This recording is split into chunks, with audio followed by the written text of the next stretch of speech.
بسم اللہ الرحمن الرحیم۔ پیارے بچوں، السلام علیکم۔ امید ہے کہ آپ سب خیریت سے ہوں گے۔ میں ہوں آپ کا معلم محمد اسامہ انس۔ بچوں، آج کا ہمارا بی لفٹ ہے 46واں، جس کا تسلسل یقیناً آپ نے کر لیا ہے، اور آج کا ہمارا کام لکھنے کی صلاحیت ہے۔ نثر پڑھ کر خلاصہ لکھ سکے، ٹھیک ہے؟ یعنی کہ نثر کسے کہتے ہیں، اس کو پڑھنا، پڑھنے کے بعد اس کا خلاصہ کرنا ہے، ٹھیک ہے؟ تو چلتے ہیں اپنے سبق کی طرف۔ سب سے پہلے آپ نے جاننا ہے خلاصہ کہتے کسے ہیں۔ خلاصہ کیا ہے؟ خلاصہ جو ہے یہ عربی زبان کا لفظ ہے، جس کے یہ مختلف معانی ہے۔ اختصار بھی اس کا معنی ہے، لب لباب بھی اس کا معنی ہے، اصل مطلب بھی اس کا معنی ہے، منتخب یا جو ہے وہ چیدہ بھی اس کا معنی ہے، ٹھیک ہے؟ خلاصے کا اصل مقصد کیا؟ کیوں ہم خلاصہ کرتے ہیں؟ قاری کے لیے یہ فیصلہ کرنا آسان بنانا کہ اسے اصل مضمون پڑھنا ہے یا نہیں، اس وجہ سے ہم اس کا خلاصہ کرتے ہیں۔ خلاصہ اصل مضمون کا نعم البدل ہرگز نہیں ہوتا۔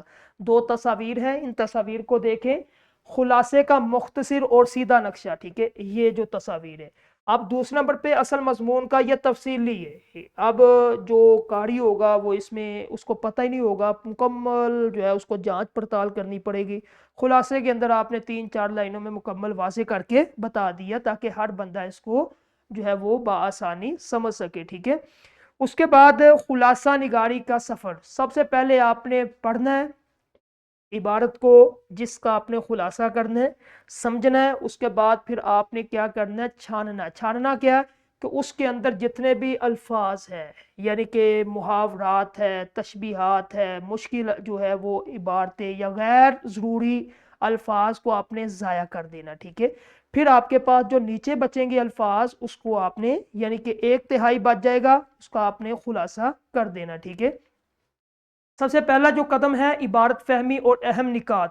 خلاصہ لکھنے سے قبل عبارت کو اچھی طرح پڑھ کر سمجھ لیں، عبارت کے اہم نکات ذہن نشین کر لیں یا کسی جگہ پہ آپ لکھ لیں، ٹھیک ہے؟